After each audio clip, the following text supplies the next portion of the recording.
सर्व मित्रांना शिवसकाळ. आपण स्क्रीनवरती अतिशय गडद पिवळ्या रंगाचा जो आंबा पाहत आहात हा भारतातील प्रसिद्ध असा नीलम या जातीचा हा आंबा आहे.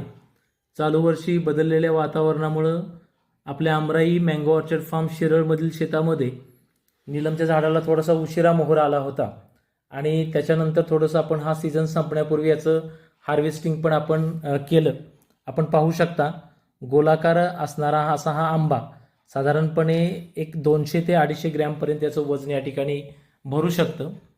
ज्या काही कृषी विद्यापीठांनी भारतीय नामांकित जाती या ठिकाणी तयार केलेल्या आहेत त्याच्यामध्ये प्रामुख्यानं हापूस बरोबर नीलमचा सुद्धा या ठिकाणी वापर केलेला असतो आणि या दोन जातीपासूनच नवीन जाती तयार केलेल्या असतात.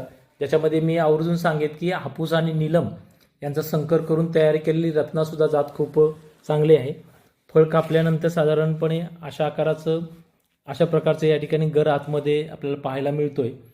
चवीला बऱ्यापैकी गोड आहे आणि हार्वेस्टिंग थोडंसं उशिरा होत असलं तरी फळधारणा या झाडाला मुबलक प्रमाणात होते. तर नक्कीच एक चांगली व्हरायटी आहे जी आपण आपल्या बागेमध्ये लावू शकतो, जी प्रामुख्यानं नीलम या नावानं ओळखली जाते. धन्यवाद.